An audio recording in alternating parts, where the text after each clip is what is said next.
We recently rescued this 1960 Ford F100, and in today's video we're going to get a better look at it and see if this thing's savable or not. To start off this video, we're going to walk around the truck and show you its rough areas and its not so rough areas. To start it off, we'll show you the front end and then work our way towards the back. Like I said, we're going to start off by looking at the front end here first. Now, when I first checked out this truck, it really didn't look that bad. And even after having it here and being able to look at it more often, it's still realistically not that bad for the condition it's in.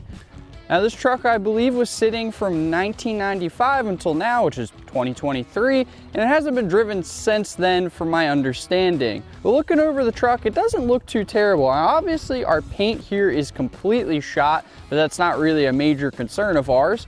But other than that, I mean, the hood here still looks to be in good condition. There's no real major body damage or rot on it. Even looking at the lower part of the front end here, our grille is still in great shape. Our headlight covers are still in great shape. There's no major body damage or rot anywhere there on the front end, which is really hard to believe because, I mean, like I said, this thing's probably been sitting since 1995, just in the mud, and none of it rotted over time. Now, even when you're looking at the fenders here, the fenders are still not in the greatest condition, but they're not the worst either. I mean, we have a little bit of rot towards the bottom of the fenders, which is very normal for these trucks. But other than that, the fenders are still there, no major body damage on them, and they're still intact. So that's the important part. When we went to go look at this truck for the first time, we were actually not able to get this hood to open. Now, the hinges on this hood are super rusty, so it made sense on why it didn't want to open. So over the past couple of days, I actually sprayed a ton of PB Blaster on each hinge in hopes that it would free it up and then allow us to get the hood open. Well, after a couple of days of that and then really fighting with this hood, I did finally get to open up, and you can see that there is a 351 Cleveland in here. Now, when we went to look at the truck originally, we could only get it cracked open just a little bit, and we were pretty certain it had a Cleveland in it, but this obviously just verifies that 100% with no doubts at all. Obviously, we didn't have high hopes of this truck running, but after getting the hood open and finding out that the engine spins over, our hopes have now changed, and we're pretty sure we're going to actually be able to get this thing running. Before we head on to the back of the truck to check out the condition of it, let's show you the interior and what's left of it.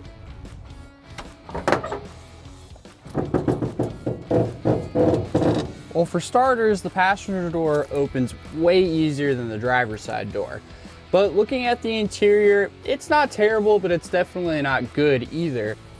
As you can see on the passenger floorboard, we got some serious rot over there, and even in the stairs as well.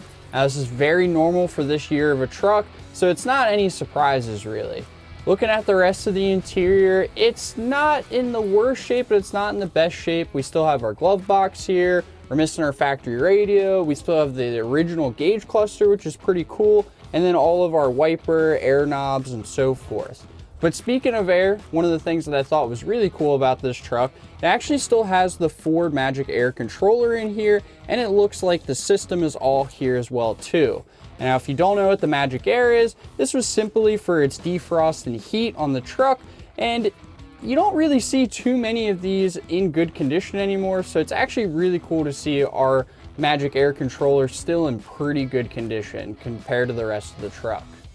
So now we're at the rear end of Old Big Red, and it's not terrible, but again, not so good either. If you look here at the top of the bed, we actually have some rot here, which is pretty normal because these trucks have a natural forward rake from factory, so water will actually pool all up in this area, sit over time, and then eventually cause this.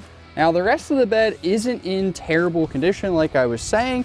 If you look here on the driver's side, this is actually where all of the mud was up. It was probably to about this point here, maybe a little bit lower. We got a dent on the driver's side corner of the bed here. Now, this could have been from the mud, it could have been from the fence post that was laying on it, or it could have been from the 24 tires sitting in the bed of this truck, but we don't know. You know, it could have happened even before all of that too. But again, for a truck that's 63 years old, this really isn't too bad of body damage. So we'll probably be able to knock this guy back out and get this straight again. So definitely let me know if you want to see a video on some body work.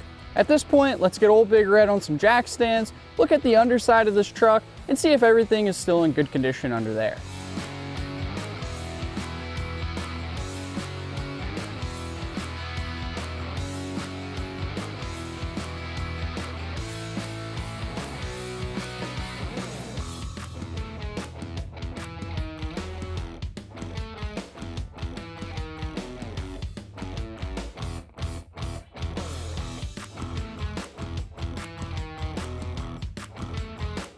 So we're under Big Red here, and off the first look, this truck doesn't seem too bad. I mean, we definitely got some rust everywhere under here, but there's no major rot on the frame rails. There's no holes in the frame rails from what I can see. So we got some good bones to work with here. Now, I definitely can't wait to see all this pressure washed and cleaned up, get all the mud out of here, cobwebs, and hopefully critters, and see what we're really working with. But so far, so good. Well, we got a better look of Old Big Red, and I gotta say, this truck isn't too bad after all. Yeah, it's got some rot, some rough spots, and it definitely needs more than just a little bit of love. But one thing we do have to remember is this truck is 63 years old, so the fact that it's in one piece and here today is already amazing in itself. Now in the next video, I am gonna pressure wash this whole thing and clean out the interior to see what we're really working with. So definitely turn on those post notifications if you wanna stay updated with Old Big Red.